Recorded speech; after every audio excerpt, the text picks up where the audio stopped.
Bridgerton is one of the top Netflix hits in the past year. Blessing our screens on Christmas Day, who knew we'd be in for a treat? With a $150 million budget, the fans of the show want to know every little detail that went into making it.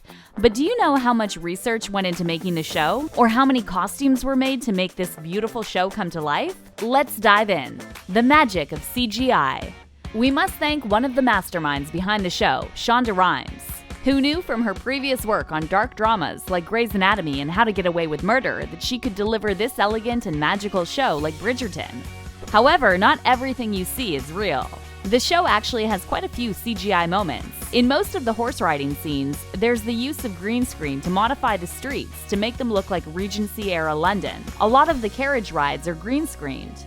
You might think they're on the way to a party, but really, they're just filming in the studio. To create a feeling of closeness between the Bridgertons and Featheringtons, they used CGI to make their homes closer together, when in reality, they were actually very far apart. But did you know the Featherington house was actually supposed to be the Bridgerton house? However, that all changed when production designers said they were looking for a more cold vibe for the Featherington house. The vibe for Bridgerton house was meant to be more homely and open. But did any of the CGI ever take you out of the experience? Did they lose you with the bumblebee? Sorry to break it to you, but the bumblebee wasn't real. Did the added flowers on the building not look right? Remember, they are trying to recreate an era that happened a long time ago, so the removal of streetlights or colors of houses had to be changed in order to fit the look. It was also said that they even added green screen extras to create chaos and make it appear crowded. We bet they had you fooled there. The palaces and libraries were also added in with little bits of details to fit the era. The art gallery with numerous pieces hung on the wall was not that big at all. CGI was also used to make it even more glamorous. Libraries and buildings were brushed with a worn-out look to make it seem like they were much older than they were. We also must take into account the incredible acting. It's not easy acting in front of a green screen when you're not sure what you're even looking at until you see the finished episode. Now that's the magic of filmmaking.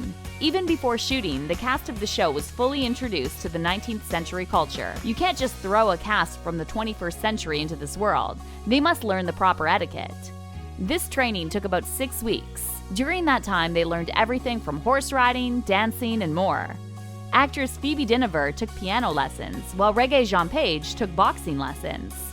The characters speak and move exactly as if they were born at this time. Even with the modern touch Bridgerton takes on, it never draws you out of the era. The intense costume design. With the show's budget of $150 million, a lot of that money went towards costumes. The costume designer and her team managed to create 7,500 costumes. It takes a big team to create such lavish pieces. Every inch of detail, down to the neckline, the sleeves, and the jewelry, has to be carefully considered. There are distinct color palettes that separate the Bridgertons and the Featheringtons. The Bridgertons have a more pastel look, as the Featheringtons love bright colors and flowers. The work of costume designer Ellen Moroznik is truly the work of an artist. In fact, this was the costume designer's biggest show of her career, and to make this even more amazing, all of this work was handmade. The research we do is usually based on paintings of the period. We read and learn all that is necessary to form a solid foundation. We designed the show with an aspirational and modern twist approach. Everything is designed based on Chris Van Deusen's glorious text. She liked designing the color palette for Daphne, saying, "Daphne's costume began with the most powdery blue dress, suggesting her innocence. As she evolves and matures as the Duchess, we deepen her color palette to richer and duskier tones." For a show so heavily designed, it's amazing how the team stayed constantly creative. It's important to note that a lot of these characters never wore the same outfit twice.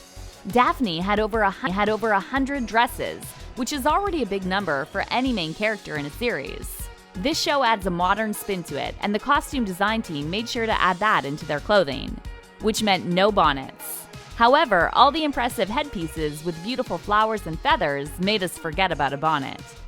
Long live the Queen.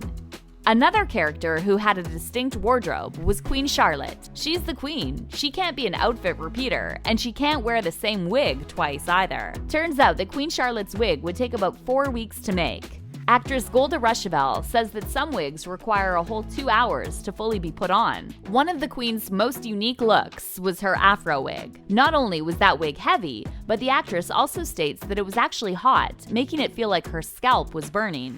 In order to stop the burning, she took metal combs and stuck them in the wig to cool her down. Golda was also given special transportation around the set and between scenes because of her oversized wigs.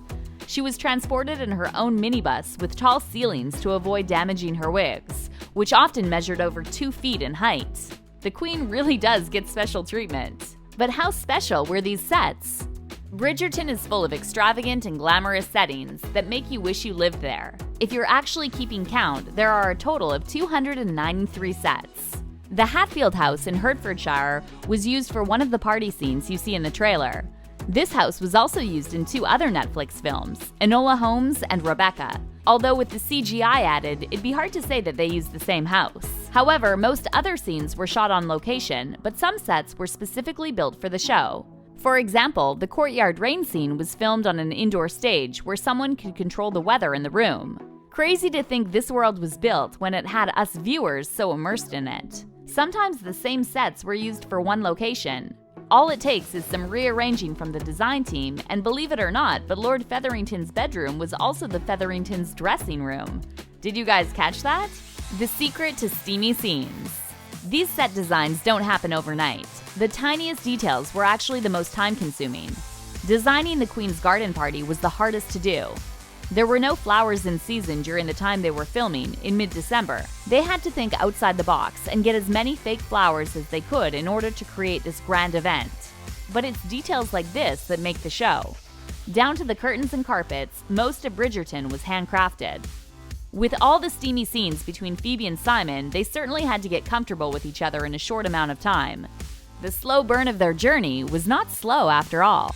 One of the first scenes they filmed was the library scene. Any nervous jitters were soon out the door because that scene was intense. However, in order for these scenes to work, they needed an intimacy coordinator. An intimacy coordinator helps actors develop chemistry between the actors as well as creating a safe and comfortable environment for them. The scenes were actually choreographed and rehearsed many times before actually filming them. When intense scenes like this happen, you have to think about all the crew that's watching them as they do it. There are different takes, different angles, and different lighting that we viewers look past.